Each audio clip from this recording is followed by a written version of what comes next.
To escape my Yandere girlfriend, a woman with a black and white sense of morality and the power to back it up, I faked my death by jumping into the ocean and fleeing the country. She threw a lavish funeral for me, even marrying my ashes. A year later, while I was enjoying the company of 8 young models at a bar, I looked up and met the chilling gaze of that same woman. I froze for a good 30 seconds, then a cruel smile crept onto my lips. I downed my drink, vaulted over the balcony railing, and jumped. But when I hit the ground, she was gone. I frantically texted her, "You've got the wrong guy. I'm not your ex." I was freaking out. How could I run into Cassandra Sterling again? I didn't have time to think. I sprinted 5 blocks, making sure I was far enough from the bar, then flagged down a taxi. Just as I was about to get in, someone yanked me back. The perfume was unmistakable, Cassandra's signature scent. I didn't resist, I knew how far she was willing to go. Cassandra dragged me to the nearest hotel. In the room, she locked the door and stared at me with icy eyes. Running? I didn't dare move. Seeing my silence, she pulled out a gun and gently pressed it to my forehead. Talk. It'll be too late after I pull the trigger. I forced myself to stay calm, but my voice still trembled.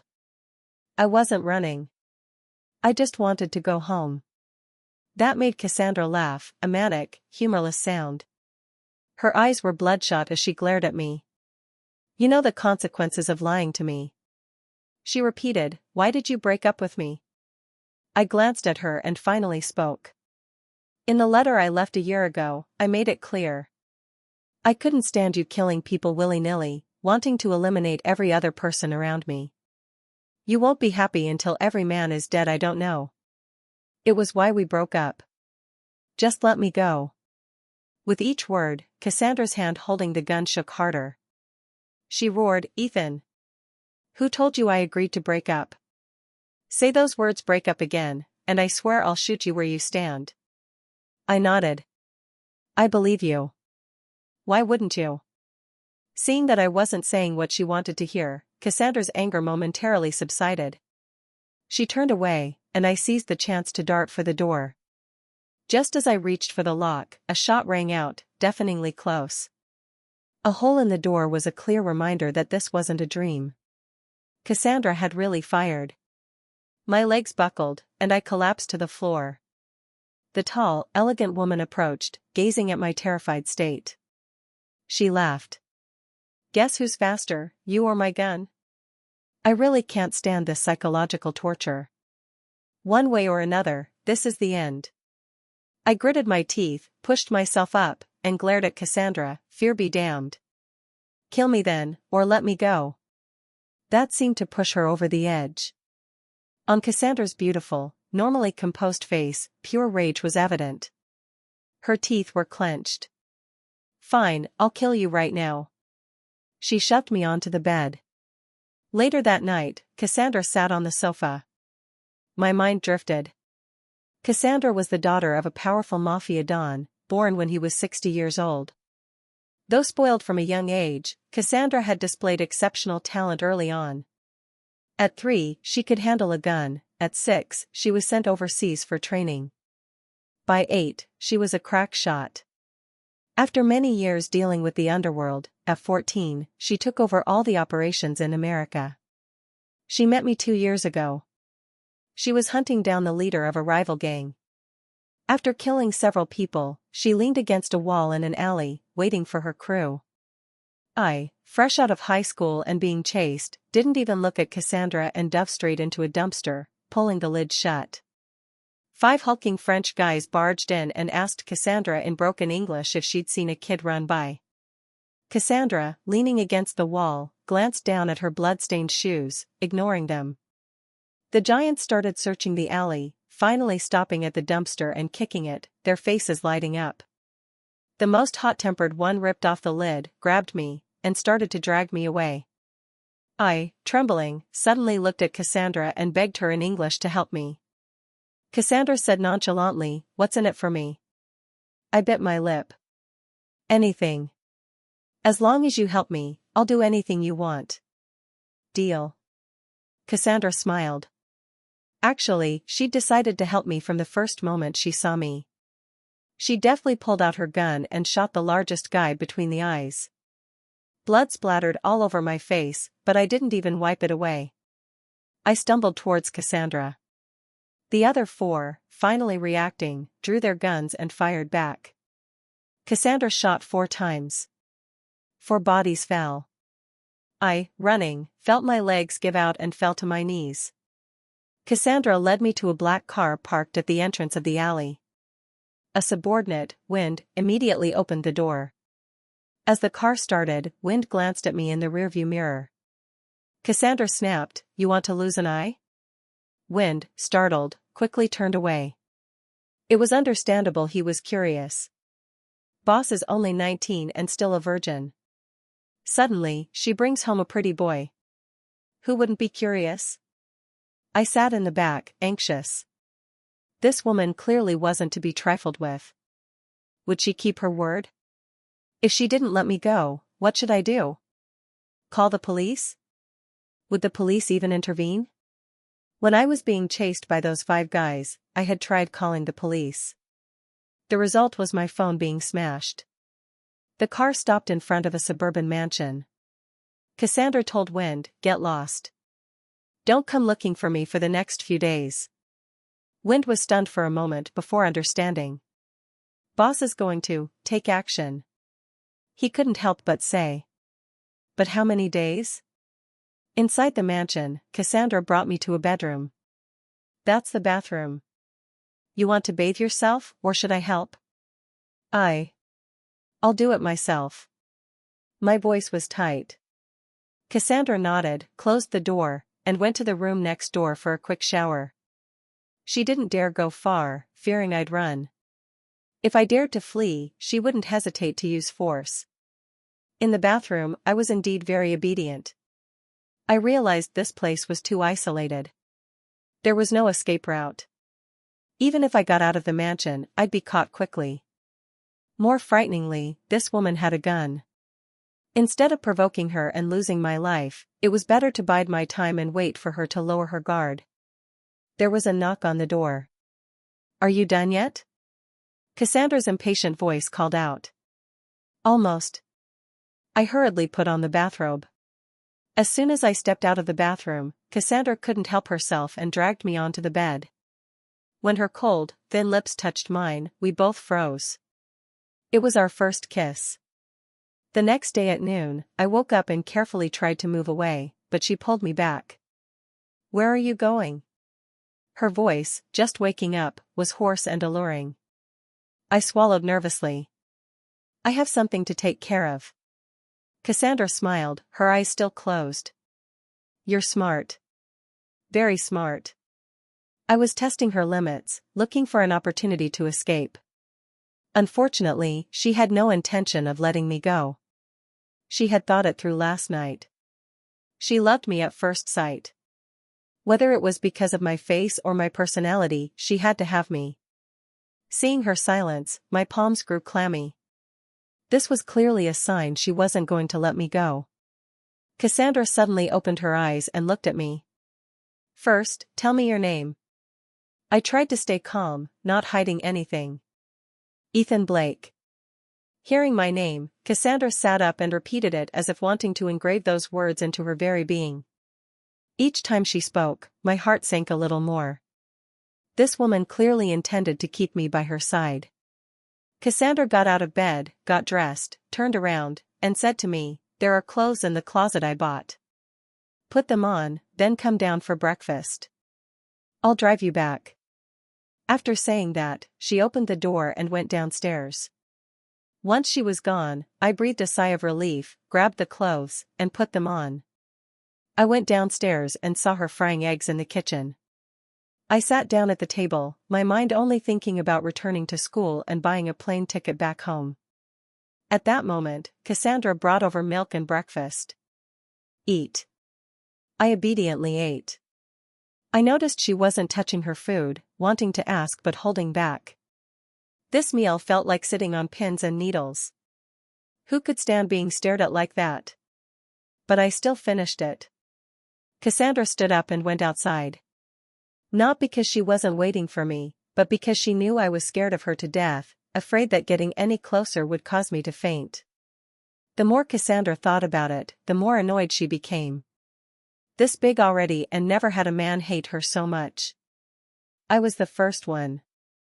I was silent throughout the drive, Cassandra's face terrifyingly gloomy. This man hated her so much that he wouldn't even say a word. From yesterday until now, other than when I initiated a conversation, I'd only said 2 sentences, one for help and one to probe. The sports car left the mansion area. Cassandra asked coldly, "How long will it take?" My hand trembled slightly, suppressing my complex emotions. "Back to school first. I'll be done by morning." Hearing that, Cassandra tightened her grip on the steering wheel and retorted. 7 p.m. "I'll pick you up." I tried to remain calm. 7 p.m. "I'll go back on my own." "Just worry about your own business." Cassandra suddenly slammed on the brakes. "See you tonight." "Are you sure? Have you thought about the consequences of lying to me?" My heart tightened. Even though she had been very gentle since yesterday, I was still afraid. I looked her straight in the eye. She was certainly calculating in her heart. Arriving at the academy, I would immediately run to buy the earliest plane ticket back to America and never return to France. Noticing Sterling studying me for a moment, she was silent, and then signaled to the driver to drive straight ahead. Until the car stopped in front of the school gates, neither of us said anything else. I looked at the familiar school, trying to suppress my excitement. "Can I get out of the car?" Cassandra stared at me. "Do you really have nothing else to say?" I knew what she was waiting for. Waiting for me to admit I was planning to run away. Yesterday, I couldn't run because there was no opportunity. Today, I had to seize this opportunity. I smiled at her. "I'll tell you tonight." Cassandra looked away and nodded slightly. "Okay." Granted permission, I almost jumped up. I opened the car door, trying to appear calm, step by step, moving away from this dangerous woman. When I was about to reach the school gate, a voice suddenly rang out behind me. I had to turn around and saw Sterling on the other side of the road, leaning against her sports car, her voice clear. "Ethan Blake, my name is Cassandra Sterling." Having said that, she smiled at me. That smile was dazzlingly strange. I waved and quickly turned and walked into the school. Cassandra pulled out her phone again and spoke coldly. "Surround Mare Academy." I was a foreign student who had just attended a graduation party yesterday. In the dorm, I hurriedly packed my documents. I shoved my passport and graduation certificate into my backpack. I opened my spare phone to book the earliest flight. Clothes and personal items were no time to pack. I grabbed my backpack and rushed out. But right at the door, I bumped into the janitor. 15 minutes later, a janitor pushing a trash cart slowly walked out of the academy. It was me in disguise. The outside of the school was surrounded by people in black, both Asians and Westerners. The students returning to school were all trembling, fearing that they had encountered terrorists. I pushed the cart, my heart pounding. Luckily, I had spent money to change into this outfit, otherwise I would definitely be caught. I lowered the brim of my cap, covering half of my face. My eyes glanced at the group of people in black holding my photo, a candid shot of me sleeping. My back went cold. Fortunately, they just glanced over and didn't come up to ask. I pushed the trash cart frantically for half an hour, finally leaning against a wall, gasping for breath. I quickly took out my backpack, preparing to go to the airport. But as soon as I turned around, I froze. Cassandra stood not far away, her dark eyes staring at me. "See you tonight, Ethan Blake." "You're a good liar." Her voice was icy. I turned and ran, my heart pounding as if it was about to jump out of my chest. But I hadn't run far before Cassandra grabbed my wrist tightly. She said to me seriously, "Don't leave me. I like you." Hearing this, I was shocked, speechless. "I don't like you." Cassandra hugged me. "I can wait. Wait until you like me." As soon as she finished speaking, a group of people in black approached and surrounded me. In the end, I was still taken back to the mansion. From then on, Sterling seemed like a different person. Every day, she personally prepared 3 meals for me and did my laundry herself. No matter how late it was, she would come back to my side. She gave me freedom, but always had people following me from a distance, taking me all over the country and forced travel. As long as I glanced at something, it would appear in front of me the next second. Over the past 3 months, Cassandra had never been angry. Even knowing I was lying, she didn't expose me. This was the first time she had ever loved, only wanting to cherish it sincerely. As long as I didn't leave, nothing else mattered. She still hadn't returned. I tossed and turned in bed, unable to sleep. This was the first time she was so late. Many thoughts swirled in my head. Did something happen? Or was there someone new? Of course, these thoughts were good to think of when I wanted to run, but I wasn't happy. I went barefoot to the window and suddenly realized that I might have fallen for her. No, I remembered her saving me that day. I remembered her confessions and all the things we'd done together these past few months. At that moment, a sports car drove into the yard. I rushed downstairs and saw Cassandra covered in blood. The doctor was taking bullets out for her. The situation was critical and her vital signs are getting weaker. I kneeled beside the sofa and held her hand tightly. Cassandra, I like you. If you live, I will marry you. 2 minutes later, Cassandra's condition miraculously improved. The doctor continued the surgery. Wind and Chin Feng, along with their brothers, quietly retreated. 3 days later, she woke up in my arms. Those words were true? I smiled and nodded. I like you. It's true. From that day on, our relationship quickly heated up. Cassandra only hated that she couldn't stuff me into her pocket and carry me around every day. Every time she went out, she was reluctant to leave. That day, as soon as Cassandra left, I received a call from my high school classmate, Mia Brown. She wanted to hold a painting exhibition in France and wanted to ask me for help. Recalling how Brown had once carried me unconscious to the hospital, I readily agreed. I struggled to sit up, my legs still aching, and chose a suit that Cassandra had bought for me. The driver took me to the exhibition venue. Mr. Blake, I'll wait for you here. As soon as I got out of the car, I met Brown. Her eyes lit up and she approached. Ethan, let's eat first. I refused. I've eaten. Let's go see the paintings. The two of us, one in front of the other, walked into the exhibition hall. The driver in the car frowned, hesitated, and made a phone call. On the other side, the atmosphere was completely different. In the mansion, Cassandra leaned lazily on the sofa, coldly looking at the man kneeling in front of her. How do you want to die? The man kowtowed repeatedly. Please spare my wife. The children can be dealt with as you see fit. The subordinates around laughed contemptuously. Cassandra suddenly smiled, raised her hand, and fired a shot through his shoulder, then pressed the gun to his head. If you have any other requests, just say them.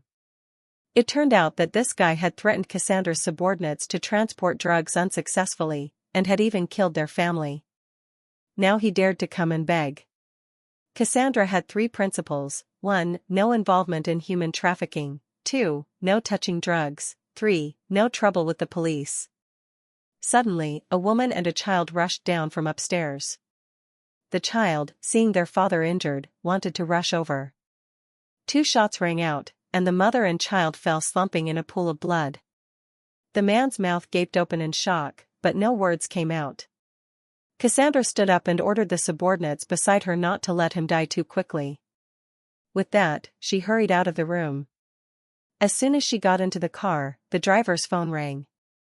Seeing the caller ID, Cassandra's fingers trembled slightly. After listening to the call, her eyes turned bloodshot. At the same time, in the exhibition hall, I checked the time. Mia, I should head back. I'll finish painting tomorrow. Don't bother seeing me out. I refused, I'm fine. Unwilling to give up, Mia probed, do you have a girlfriend, Ethan? I nodded. I do have a girlfriend. My straightforward admission filled Mia with a mix of anger and sadness. She'd liked me back in high school but never dared to confess, afraid of losing even a friendship. She'd kept in touch for the past 3 years, but I had always been aloof. Finally, she'd mustered the courage to pursue me all the way to France, only to find that I already had a girlfriend. Seeing Mia standing there stunned, I turned and walked away without looking back. Mia's gaze was too intense, even someone as slow to notice as me could feel it. It's better to find someone else to help with the paintings. Let's not meet again after this. Mia chased after me. Ethan, let me give you a ride home. Hearing that, I quickened my pace. Seeing the driver's car parked there, I ran. As a result, I slipped and nearly fell. Mia grabbed my arm. I quickly pulled my hand away. Thank you, Mia. Suddenly, a gunshot rang out. Blood spurted from Mia's hand. She grit her teeth, pale from the pain. I wanted to drag her away, but in the next second, I was pulled into a familiar embrace. Looking up, I saw Cassandra firing another 5 shots. Cassandra, don't shoot anymore. I grabbed her gun, my voice trembling. The deranged woman said coldly, get out of the way. I have to cripple her hand. I hastily coaxed, let's go home, okay? Let's go right now. Cassandra tried to control her anger, lowering the gun and pulling me toward her sports car. Mia, bloodied, screamed, Ethan. She doesn't deserve you. She's a devil. Cassandra turned to shoot, but I pushed her just in time. The bullet went wide. Cassandra gripped my wrist tightly, shoving me into the sports car. With a roar of the engine, the car sped towards the mansion. Why did you have to save her? Cassandra questioned, her eyes red. I sat up, glaring at her. She just helped me. And you wanted to cripple her hand, even kill her. Are you insane? Cassandra's face was ice. Anyone who dares to touch my man deserves to die. I'll deal with her right now. Saying that, she reached for her phone. Seeing this, I lunged toward the balcony, intending to jump. Cassandra grabbed me, her voice trembling. Is she worth you risking your life for? I shook my head. I can't stand seeing innocent people die. I promise I won't meet her again. Cassandra fell silent and left. That night, I had a high fever and delirium. Outside the emergency room, as the doctor pushed me out, I woke up. Cassandra staggered and grabbed my hand, refusing to let go. The next morning, I opened my eyes to find Cassandra's bloodshot eyes. She spoke in a hoarse voice. Are you still uncomfortable? Do you need a doctor? Are you hungry? Are you thirsty? I gently squeezed her hand. So many questions. I don't know which one to answer first. Cassandra lowered her head. It's my fault. I'm sorry, but I feel so insecure. I hate it when you are with any other girl. It gives me horrible flashbacks. Mia only helped me a little, but Cassandra was already on high alert and open-fired. The hospital room fell silent until the doctor came to check on me. Cassandra got up and left. In the hallway, Wind was bringing food. Seeing his boss's lonely back, he suddenly felt a pang of bitterness. Loving someone means respecting them. With that, he put down the food and quietly left. Cassandra stood still, understanding the logic, but whenever it came to me, she couldn't control herself. Cassandra grabbed the food and returned to the hospital room. The next day at noon, as Cassandra was doing the discharge procedures, Mia opened the door and walked in. Her left hand was bandaged, but her complexion was much better. Mia walked into the room. I looked at her in surprise, hastily sitting up. Mia, why are you here? I'm sorry, I shouldn't have fallen for you. Please get rid of me. My girlfriend's about to return. Mia looked shocked, forced a smile on his face and shook her head. It's all right, I shouldn't have chased you, Mia said. Before I can say anything I stop her. I'm sorry, I don't love you. I looked sternly at her with no intention of hesitation. Mia walked to the door trying not to cry on my face. I opened the door and gave my back and said to Mia, "Please forget about me." Mia was shedding tears when she walked out. She left without looking back. Qin Feng and Wind were both trying to calm Cassandra's anger when I walked into the elevator. "Please calm down, boss," Qin Feng said. Wind looked worried at the same time. "Can you stop with your stupid plan and try to stay low?" Wind said while also comforting Cassandra and Qin Feng. Wind said, "In the beginning he wanted to see if I wanted to find a partner for myself to get Cassandra jealousy when she caught me. She immediately punched and hurt me and asked me to not speak anymore. He said, trying to avoid any conflict, 'Boss, please stay low because Mia is about to leave.'" Cassandra didn't hear a single word of both men. "I can't wait for Mia to leave," she said while pushing both men in the elevator and ignoring her pain, and rushed into the door. She felt like her insides were turned inside out and Mia didn't touch nor tried to seduce me. At that moment she opened the door and saw Mia about to leave, and before she did the two were crossing each other when they walked out and didn't speak. I was back in the house getting up to the restroom when suddenly a loud crash came and she was barging in while she was struggling to walk. Cassandra caught her and dragged her away in the restroom and held me. But I saw now in her that that was not the face of someone like Mia that she was gonna attack. She didn't care. Cassandra grabbed her and held her face, trying to see how well she was after me. But it was all not enough. I decided to push her in the corner and shouted, "And stop," and said, "What are you doing? Please don't tell me you're one of those crazies where I hurt you, please." And she gave the look of someone that I was never gonna love and pulled the phone in the desk and called one of her workers, "Call the guards and get the hell to clean this and no one here." With her workers coming, and I didn't know that, and was dragged back to her desk and was pulled in side by side and grabbed. She didn't tell me what to do or what I should do. She was going full force and didn't care about my thought, and knew that Mia was. She didn't show me and didn't show anyone.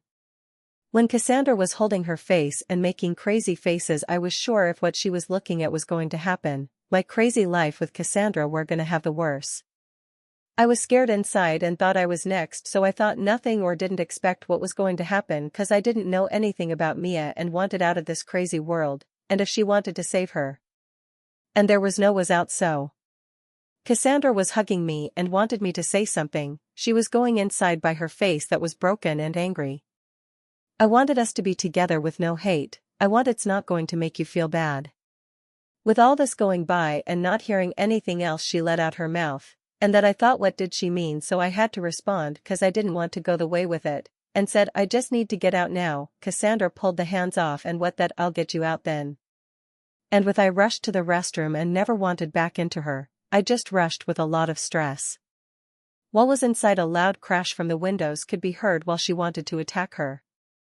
But I stopped and never thought I would stop someone that wanted to harm me, and I wasn't stopping. It was hard for a while, or to go for me, or to go for her. I went out the restroom, whatever, the elevator was over and out. That was nothing for me to expect, and I was free from its side. While outside it was clear to get something out of. I pushed the elevator and ran away and thought that that was all me and was great. At the inside, Cassandra was looking out the window, "Wherever you are, I'll find you, to know you love what I need and want what that," and she started to call for more helpers. "Take them down," the leader of the black-clad men shouted.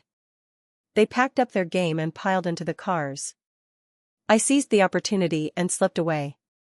It felt like a fish escaping into the water. I ran along the narrow road, tears mixing with the rain, not knowing if it was joy or regret. By the time I reached the highway, dawn was breaking and the streets were deserted. Suddenly, a minivan approached from behind. I desperately stood in the middle of the road, hoping to get their attention to block the car, betting that it wasn't Cassandra's people. If I won, I could leave; if I lost, I'd be imprisoned again. Luckily, it was a family of 3. Hearing that I needed to get to the airport, they kindly offered me a ride. It wasn't until the plane took off that I finally breathed a sigh of relief, finally escaping the stifling place. As the plane headed towards the United States, I looked out the window at the receding silhouette of France and whispered, "Goodbye." At the same time, on a helicopter flying towards France, Cassandra clutched her chest, her face pale. Wind and Qin Feng looked at her worriedly. Cassandra pulled out her phone and dialed a familiar number, the helicopter hovering in the air. The phone rang for a long time without answer. Cassandra sighed and put the phone back in her pocket. 6 months later, Cassandra finally opened her eyes to a room full of people. Wind knelt by the bed, one knee on the ground. The tough man was crying like a child. "Boss, you're finally awake," he choked out. 6 months before, a fierce battle had left Cassandra frequently distracted, finally leading to her being shot by a mafia gunman. The doctor had concluded that she might never wake up. "That's wonderful," Chin Feng said, his eyes also red. "If you hadn't woken up, we really would have gone crazy." The room immediately fell silent. Wind and Chin Feng looked at each other, avoiding each other's gazes, not daring to look directly at Cassandra. Cassandra suddenly sat up. "Ethan is in trouble." Chin Feng spoke up. "Ethan is gone for now." Chin Feng sighed and took a piece of paper from the drawer, handing it to Cassandra. Cassandra's hand trembled. Half an hour later, she was still staring intently at the paper. A farewell letter. "Ethan doesn't need me anymore. Everyone, leave." The room emptied. Cassandra wept, her tears falling onto the paper. "She hated my ruthlessness, hated my heartlessness, hated that I hadn't even said goodbye in person. When she was shot, she was still thinking of me. And what about me? Was I celebrating finally getting rid of her?" Cassandra raised the letter, intending to tear it, but abruptly placed her hand over her chest. She couldn't bear to. It was the only thing Ethan had left her. "Ethan, you ran away, so I will let you go. You don't need me, so I don't need you either." A month later, Cassandra was discharged from the hospital. Her subordinates were terrified. Their boss was now even more terrifying than before. Standing next to her felt like standing in an ice cave. Outsiders would think she had rheumatism. Cloudy at the France nightclub. Wind's 23rd birthday.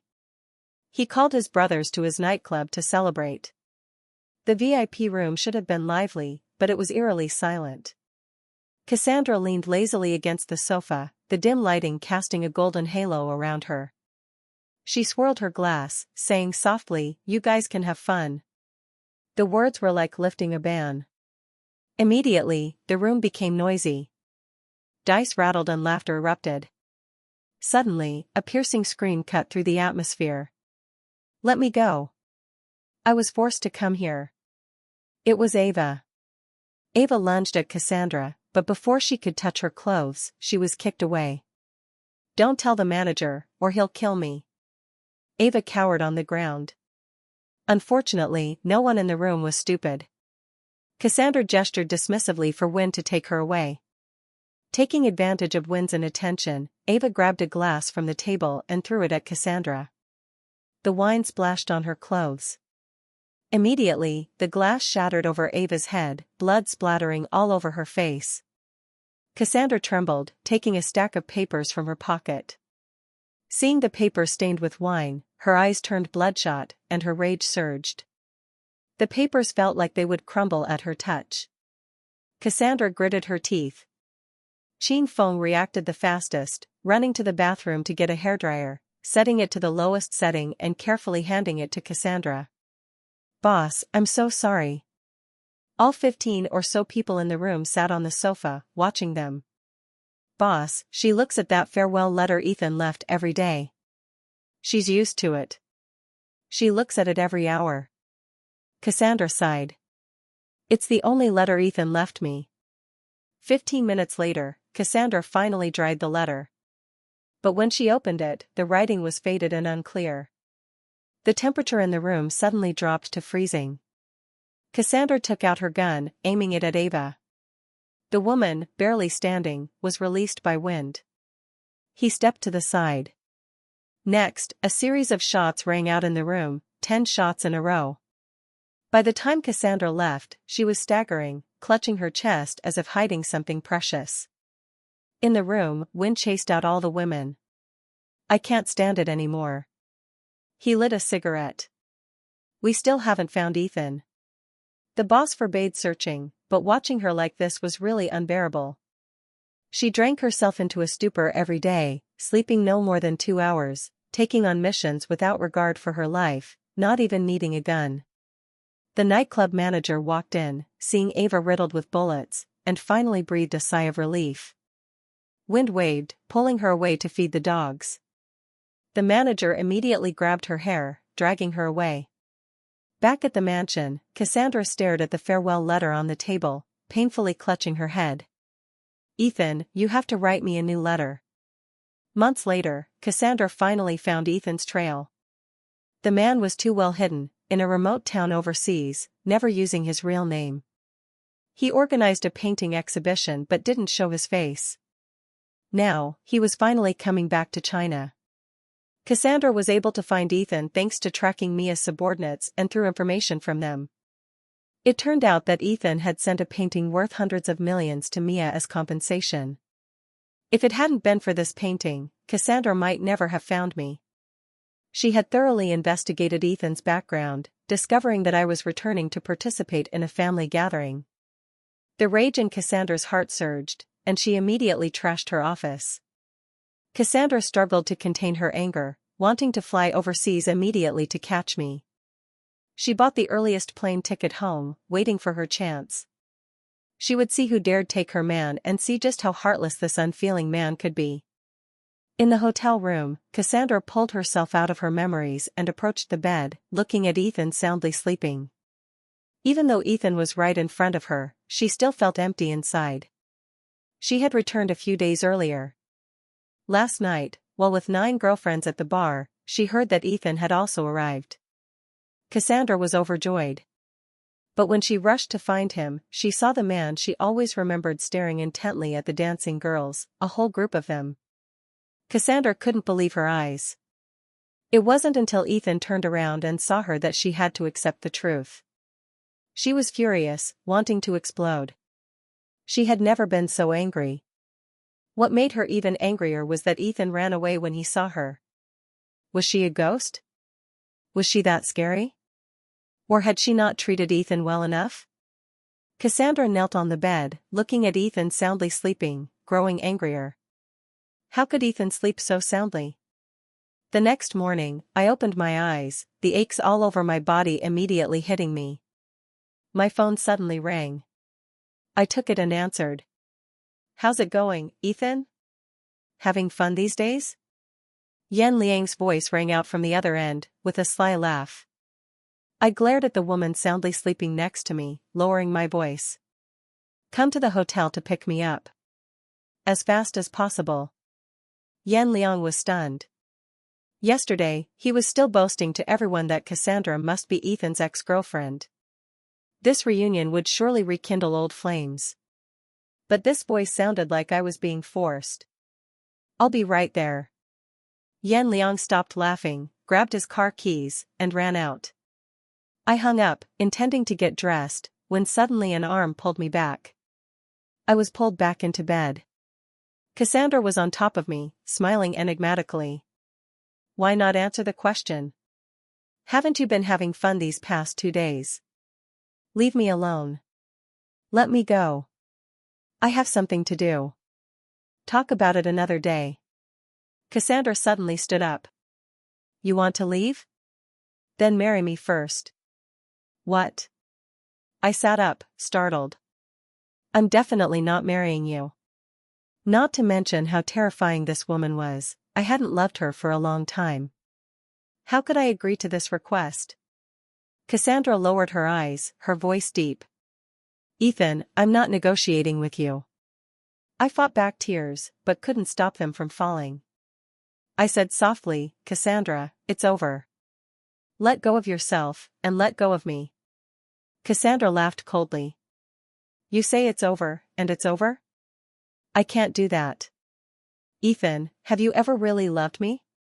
Why can you let go so easily?" This question made me anxious.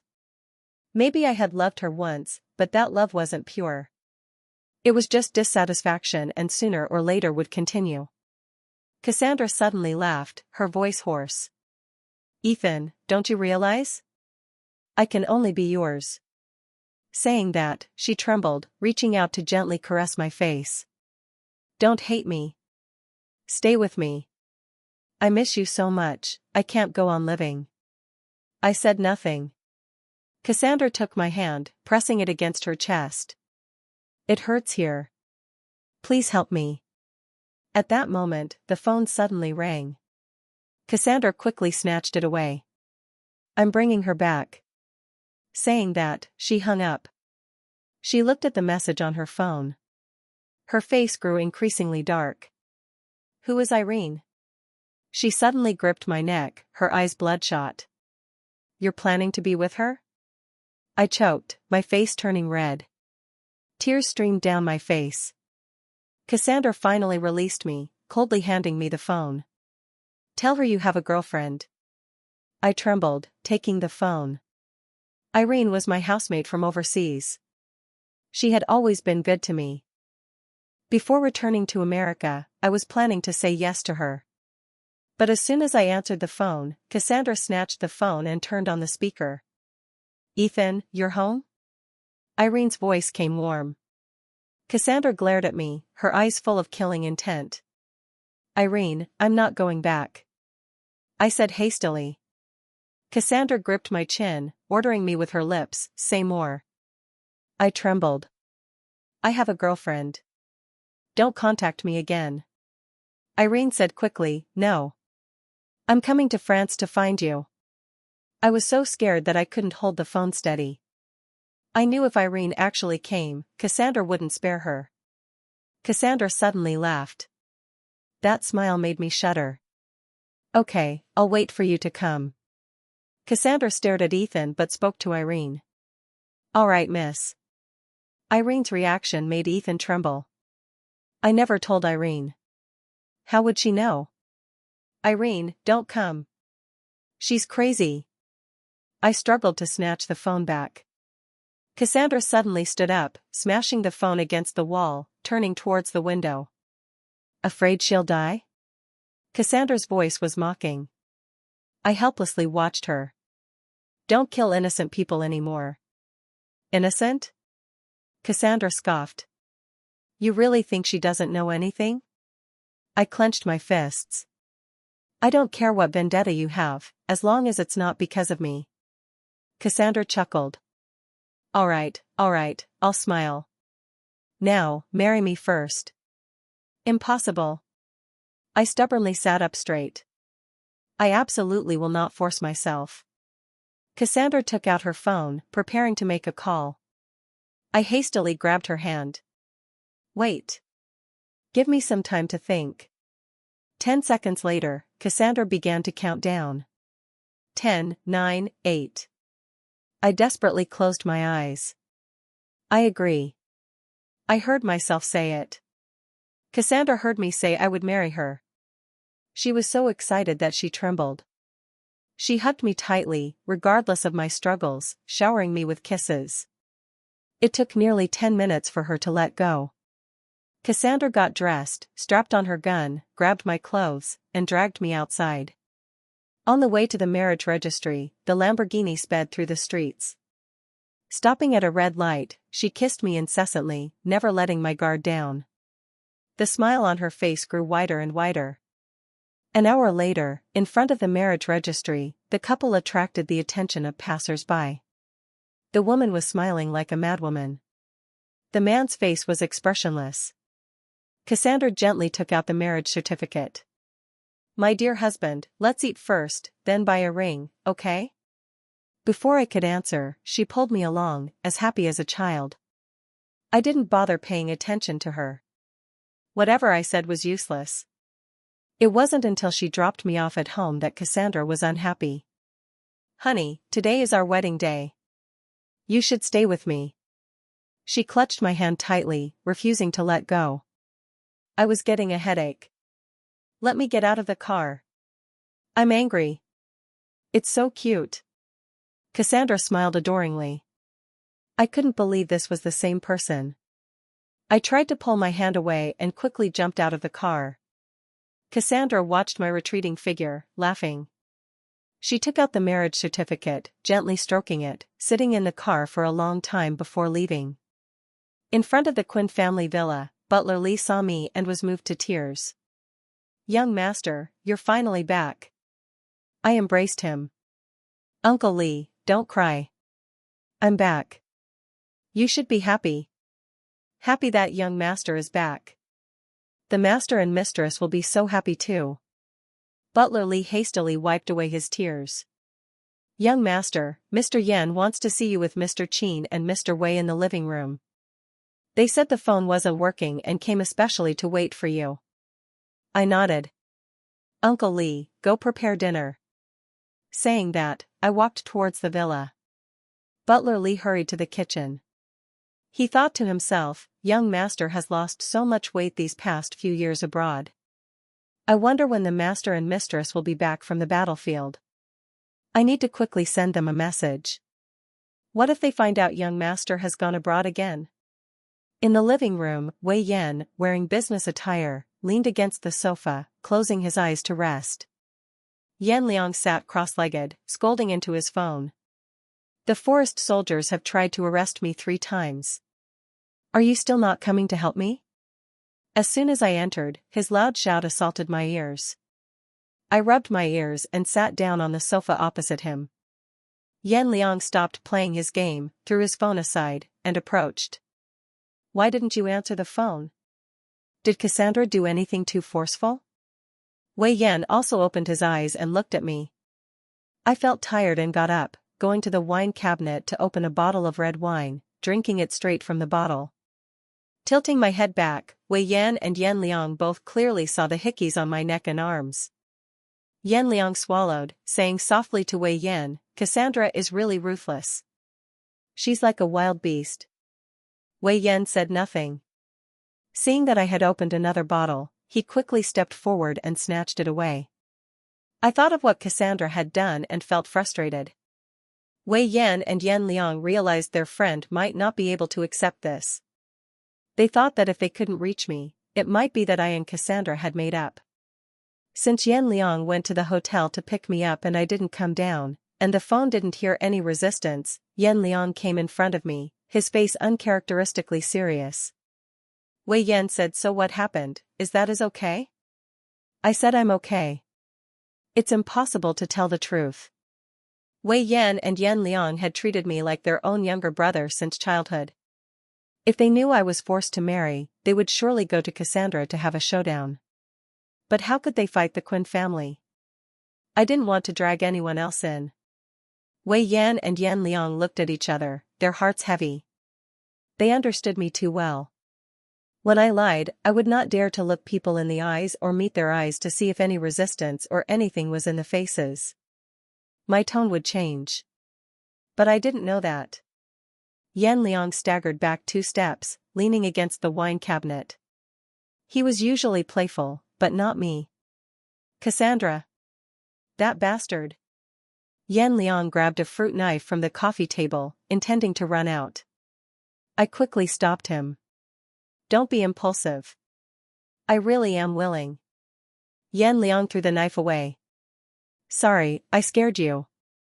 Wei Yan tilted his head back and drank a glass of red wine, then made a phone call. Cassandra, listen to me. At the Quinn family home, 10 sisters were gathered together. The 9th sister held the phone, her face full of surprise. It turned out that Cassandra had announced her marriage as soon as she got home. Although surprising, her sisters were all very happy. After all, this quiet younger sister finally had someone she loved. Our little Quinn is really impulsive this time, forcing the marriage without meeting the parents. But no matter, the sisters and elders would go to the Blake family to apologize. For now, just wanted to cook dinner for her sister to celebrate. Just then, Wei Yan called, and each of the Quins wondered why her future brother-in-law was calling so late. She casually put the call on speaker, unexpectedly hearing such shocking words. On the sofa, the 2nd sister, 3rd sister, and Quinn Yanbin, who were drinking, suddenly heard Wei Yan cursing and nearly choked on their drinks. Only Cassandra was the calmest, sitting on the opposite sofa gently caressing the photo in the marriage certificate, a smile playing on her lips. Quinn Ro frowned, coming out of the kitchen, wiping her hands, and asking angrily, Wei Yan, what are you doing? What's all this crazy talk? I wanted to ask you what good deed your little sister did. I thought the Quins didn't have a habit of forcing people into marriage. I didn't expect you to use such dirty tactics. Wei Yan's words were like a stone thrown into a quiet lake, angering all the Quinn sisters. Their faces turned gloomy. Quinn Ro was also extremely angry, spitting out words of resentment. Wei Yan, make it clear.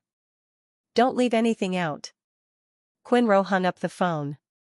The Quinn sisters gradually thought it over, wondering if their little sister was the troublemaker. At the Quinn family villa, the atmosphere also became tense and stifling. I ran over, snatching Wei Yan's phone, turning it off, and saying helplessly, I told you, I'm willing. Don't interfere.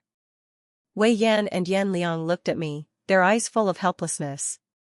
Finally, they understood that their power couldn't compare to the Quinn family. Ethan, should I send you overseas right away? Is it safe at all where you are? This was the best solution Wei Yan had thought of after some time. He wanted me to go abroad to stay out of the way, waiting for Cassandra to go abroad, then I could return. Over time, the Quinn family would gradually forget about this matter. In fact, I had also thought of this plan, but I knew these methods were completely useless against Cassandra.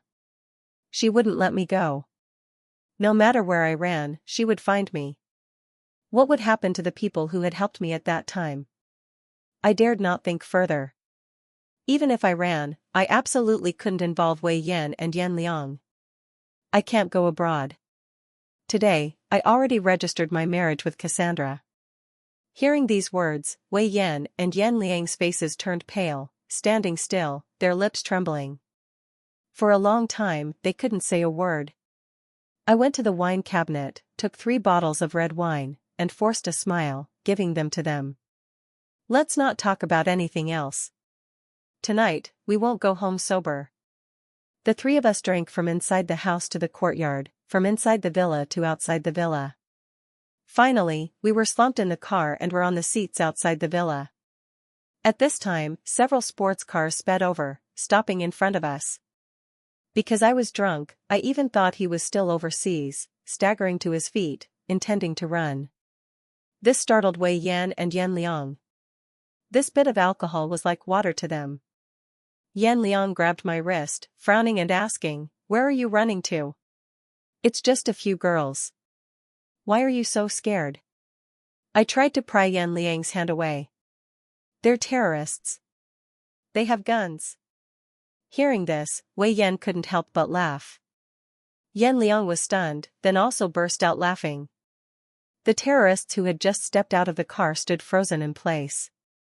The leader, Quinn, rushed towards me, tightly hugging me, her face tense, looking at me softly. "Honey, why did you drink so much?" Saying that, she even reached out to touch my face. I staggered back 2 steps, shaking my head vigorously, finally regaining some sobriety, confirming that the woman in front of me was indeed Cassandra.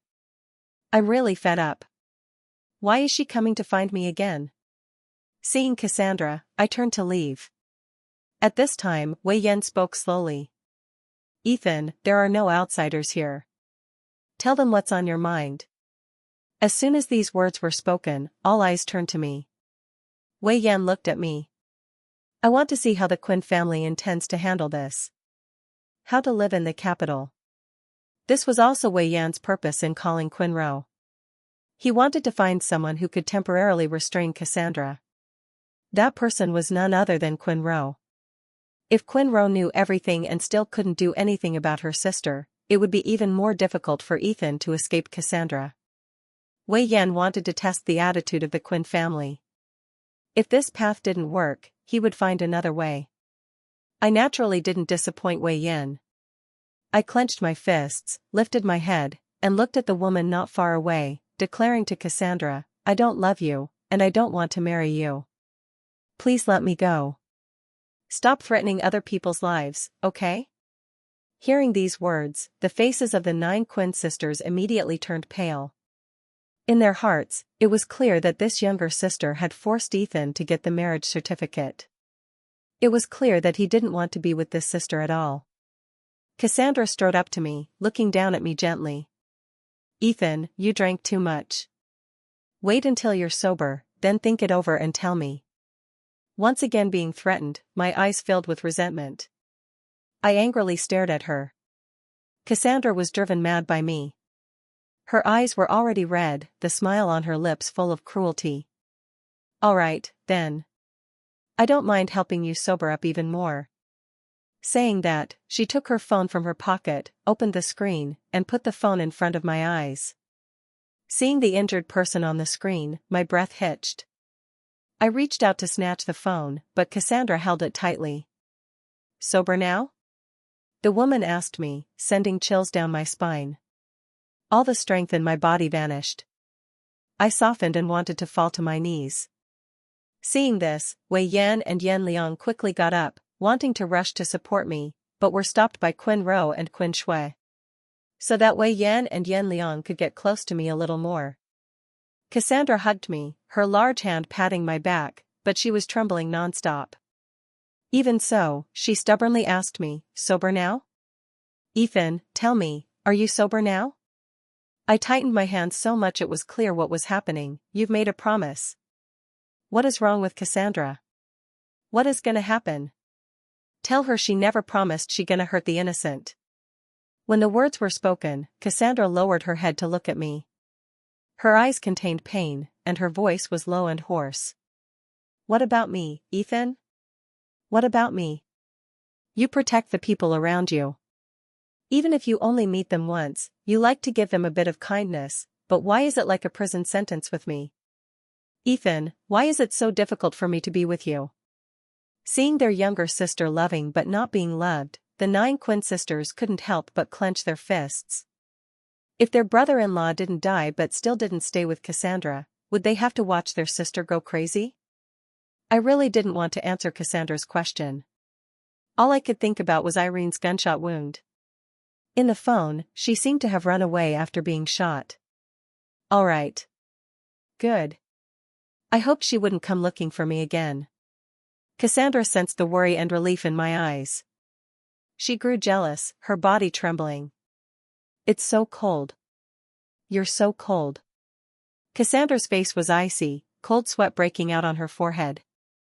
Ethan, do you like her? Everyone in the room waited for my answer, but facing this question, did I have another choice? To tell Cassandra that I love Irene and don't do anything. It was not a mistake, and do not even consider what this makes thing. It was not hard. Not like Irene? I am not sure. I responded after 2 seconds when Cassandra asked me, not that way. Hearing me say this, the 9 Quinn sisters breathed a sigh of relief. Fortunately, their brother-in-law didn't like Irene. If he really loved another woman, the Quinn sisters would surely make things chaotic. However, Cassandra suddenly pushed me away, throwing her head back and laughing loudly. Ha ha ha. Not that way. Saying that, she lowered her head, placing her hand over her chest, blood spilling from her mouth. Blood flowed down from the corners of her mouth, falling to the ground. Seeing Cassandra vomiting blood, Quinn and some others panicked, rushing to her side, wanting to take her to the hospital, but were pushed away by Cassandra. At this time, her eyes were only on me. She grabbed my hand, walking towards the sports car. Wei Yan and Yan Liang ran to stop her.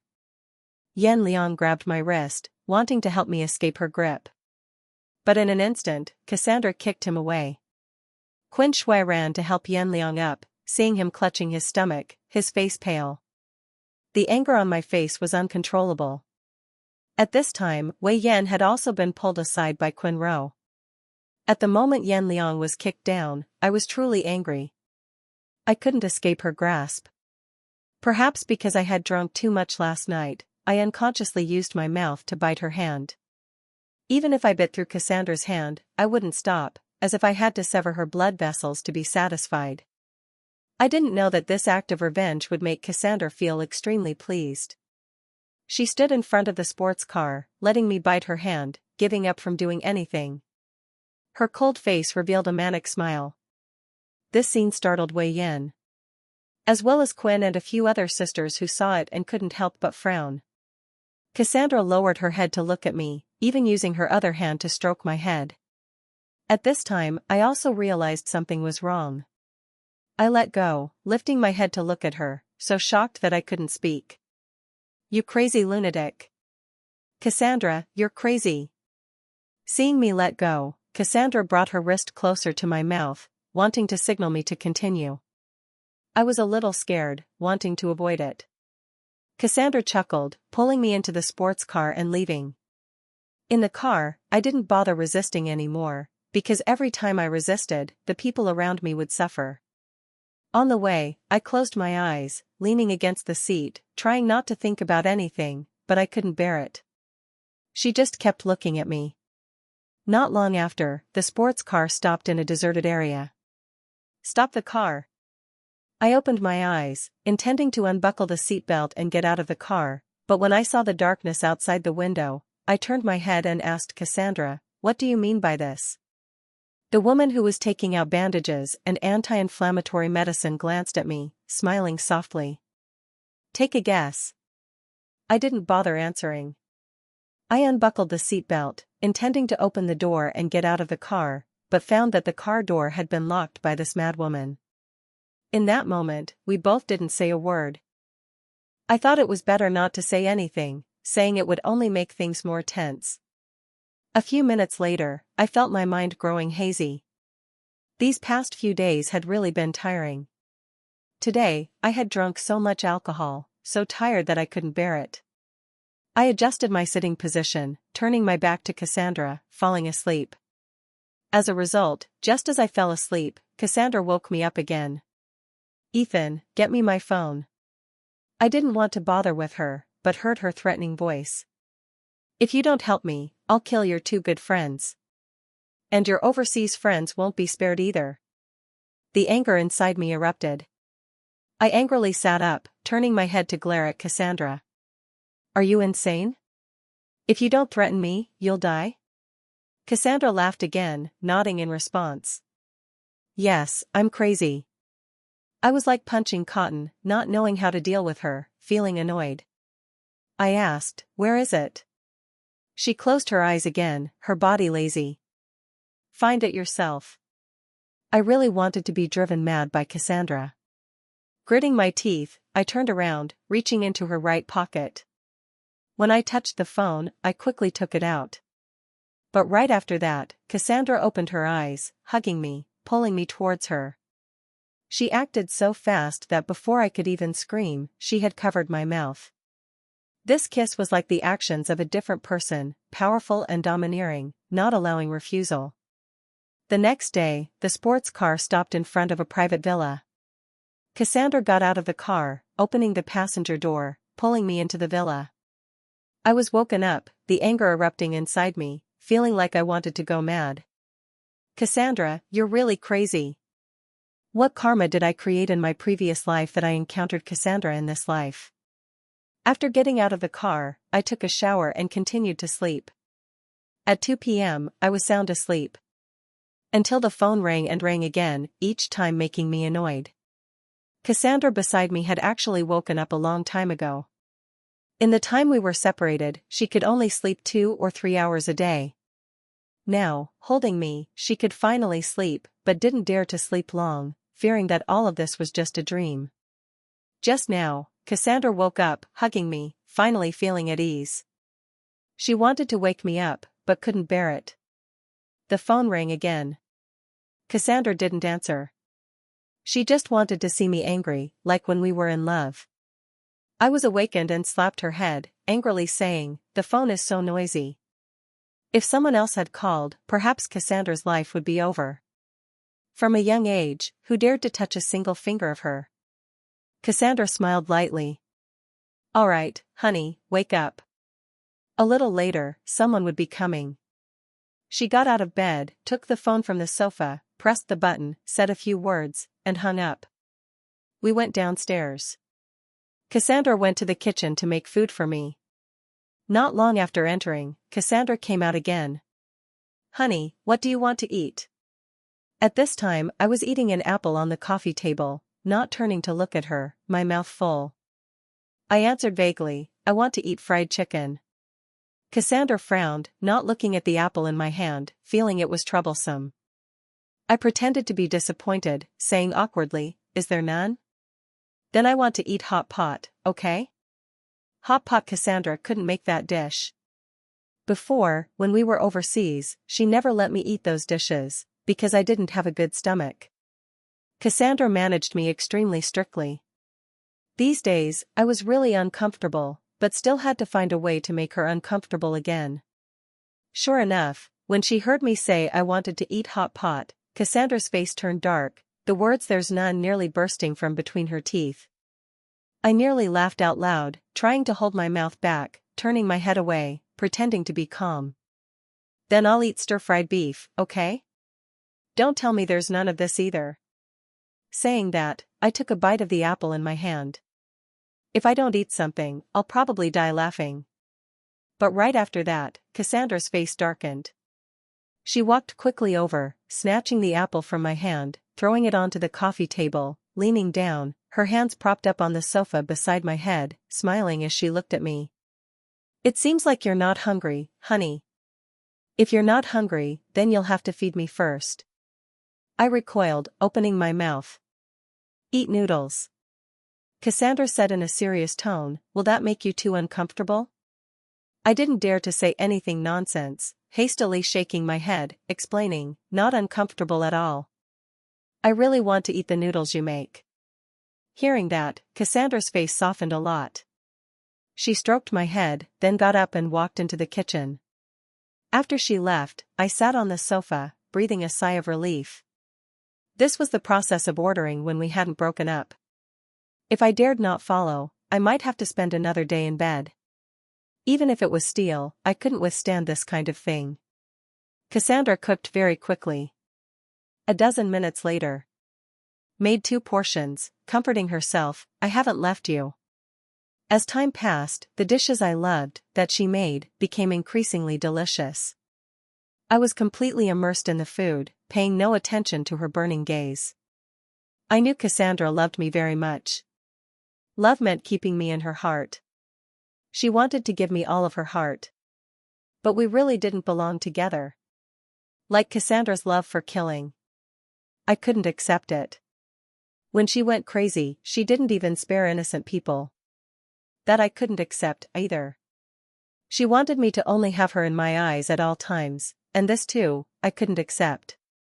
I used to fantasize about changing her, but then I realized it was just a dream. No matter how much Cassandra loved me, her deranged personality wouldn't change. Cassandra didn't know what I was thinking at the moment. She asked, "Why aren't you eating anymore? Is something not to your liking?" I shook my head lightly, continuing to eat the noodles.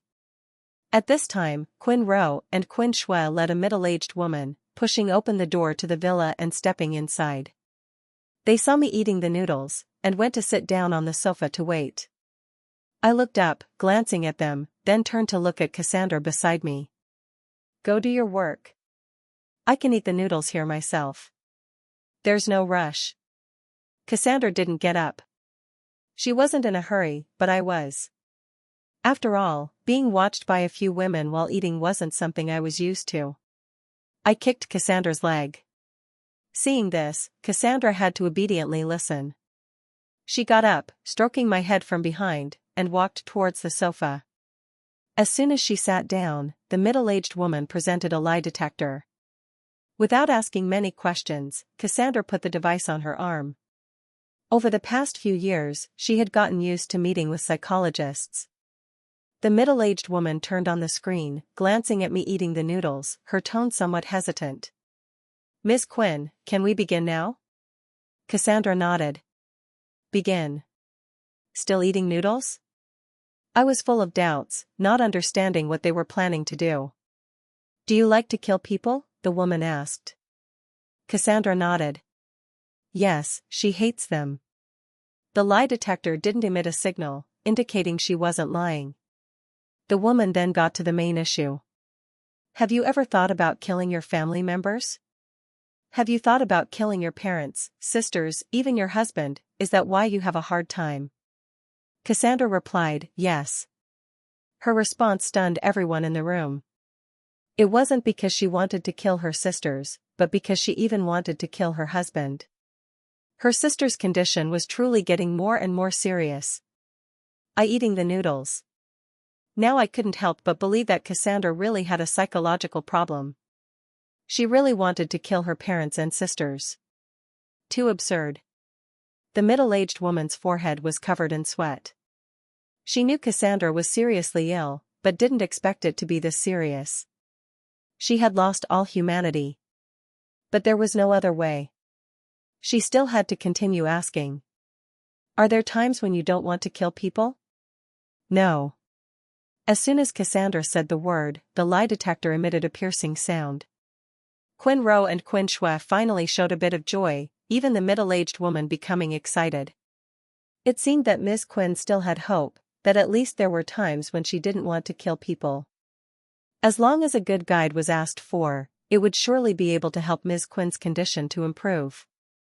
The middle-aged woman suppressed her excitement, urgently asking Cassandra, Ms. Quinn, can you think for a moment?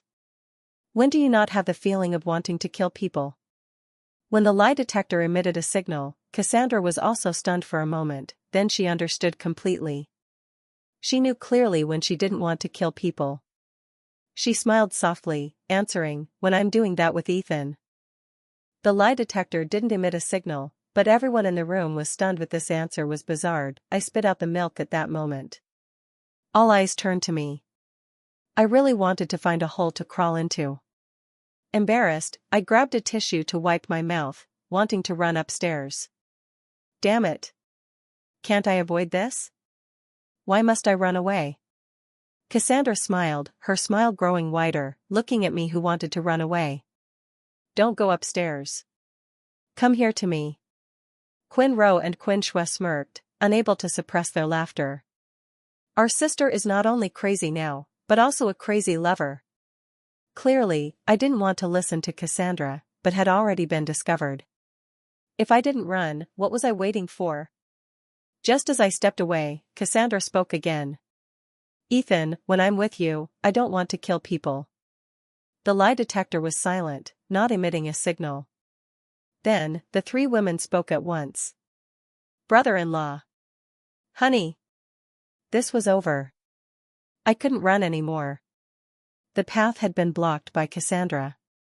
The instigator looked at me, patting the seat beside her. Honey, come here. Or else, I'll make a scene. Quinn Rowe and Quinn Shue looked at me worriedly. I slowly walked over to Cassandra, sitting down. This conversation lasted for half an hour. I was completely stunned and numb. The more I listened, the more absurd I felt. Finally, I could confirm that Cassandra really was a person with psychological problems. She was an extremely strange woman. And unfortunately, I had encountered her. The middle-aged woman's shirt was soaked in cold sweat. She quietly took out her phone and walked outside. She needed to call an expert overseas. Ms. Quinn, you're in deep trouble and it's not going to be easy. You have to change. Quinn Rowe and Quinn Shue both felt their heads tense, leaning against the sofa, looking at Cassandra, opening their mouths, then falling silent. Cassandra acted as if she didn't see, took my hand, placed it to her mouth, kissing it again and again. Let's go. Quinn Shue stood up. Quinn Rowe also rubbed her forehead, standing up from the sofa, looking at me. Brother-in-law, tonight, come to the old house for a trip. I nodded. All right. After receiving the answer, Quinn Rowe and Quinn Shue left. A moment later, in the living room, only I and Cassandra remained, facing her gaze that wanted to swallow me whole. I really couldn't sit still, and finally looked at her. I need to go to the bathroom. Cassandra looked at me, her eyes darkening, opening her mouth to ask, how long? I thought for a moment. 5 minutes. Cassandra smiled slightly. I'll give you 2. 2 minutes? That's right, 5. Even going to the bathroom was time managed by her. I hurriedly shook my head, refusing. Give me 5 minuets for God's sake. You have taken all. Cassandra stared at me, her other hand gently stroking my lips, her fingertip pressing down bit by bit. Just 2 minutes. If you don't want to, then don't go. As soon as she said that, her body leaned closer to me again. I didn't dare to bargain anymore. I hastily said, "All right, 2 minutes." Cassandra heard this and breathed a sigh of relief, releasing me. In the moment she let go, I immediately stood up, rushing towards the bathroom as if running away.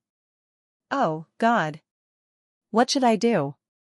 Who can take this crazy lunatic away? Does she have nothing other than me?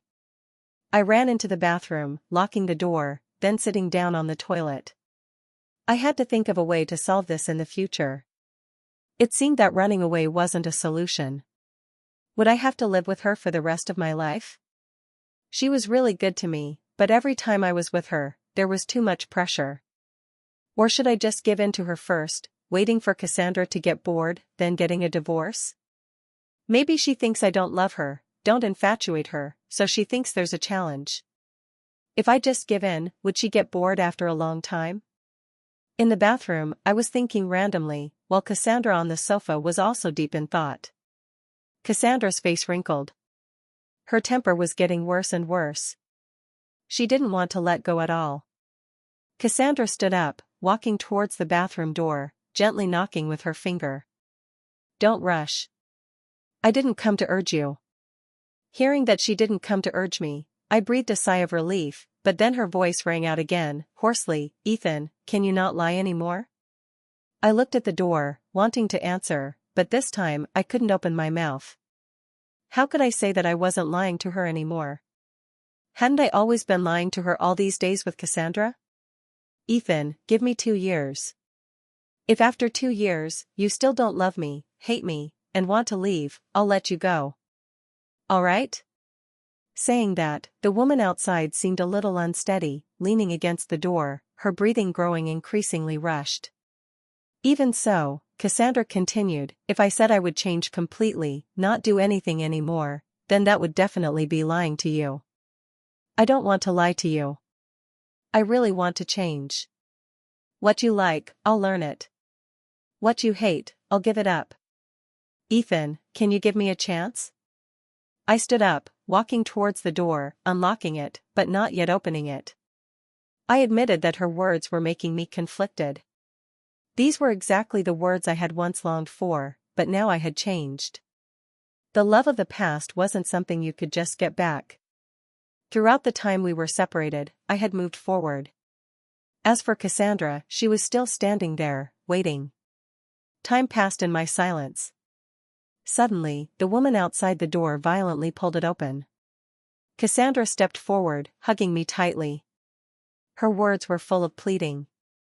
I won't ask you anymore. Don't make me answer. I was in my head and heart. I can't even say goodbye to see your eyes. I hugged her and said as soon as she told her.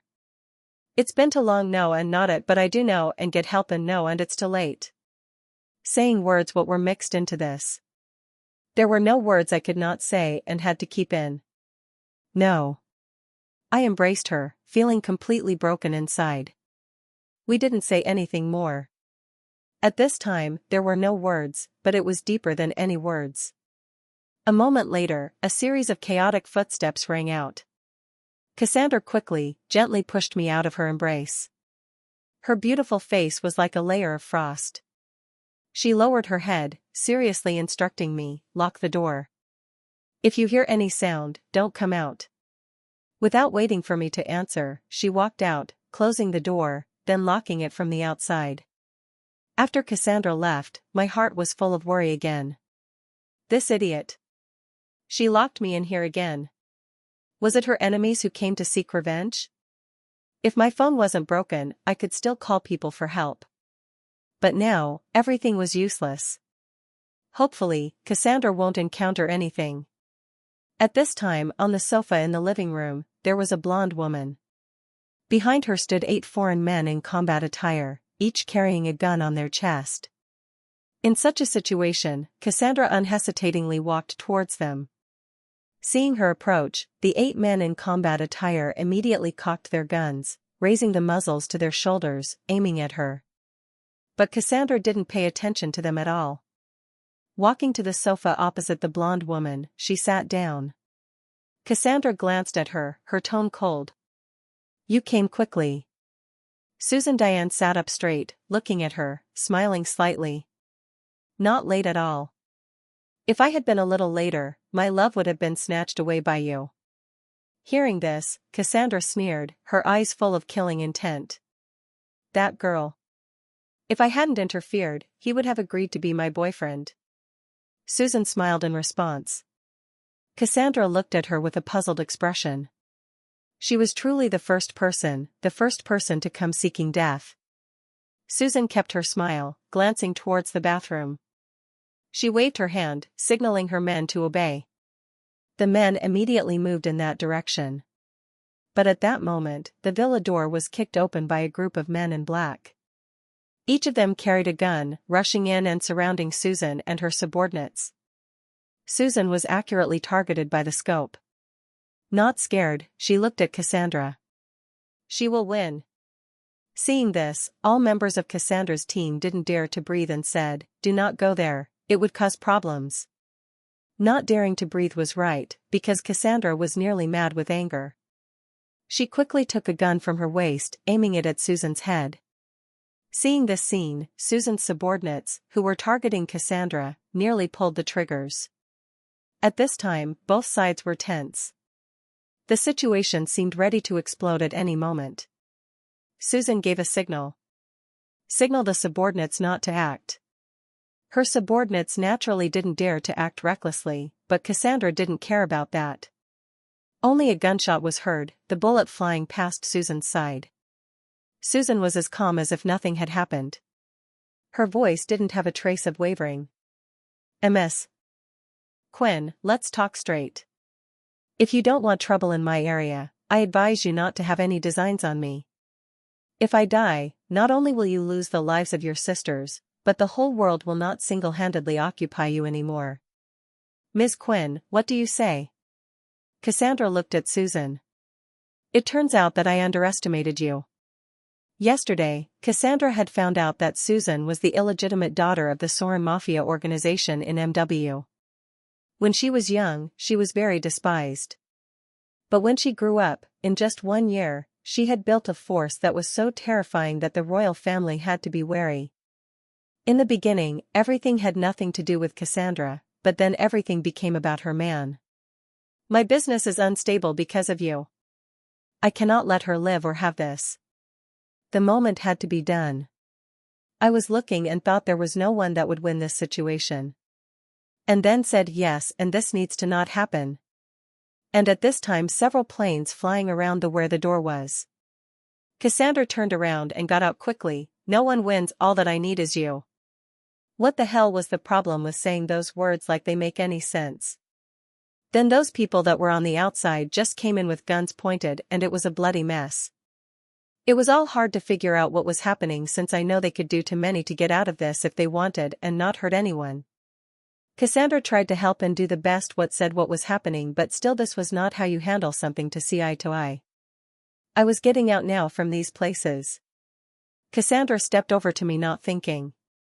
And as I did, Cassandra stopped and told me that it would be alright, but I didn't understand what was happening to this world and just wanted out of this place. I have never felt a better woman, and why now when it's done has ever been all I need. But all that did to make a fool and was just the worst that to be in a part of and could stop them from attacking. She was now turning into something that has taken over her and nothing would control her but her anger to the outside. "Don't tell me what to do this time. If you let him go then I will help all of the world for you, but decide what had happened and that's final, or if not you die." Then Susan was about to shout, but it was just too late and it hit all of her. In that moment everything had not changed in what Cassandra had said. And I knew as well no one was going to live and never knew all what has been wrong for so long, and all what she wanted was my support, but the words were too little too late.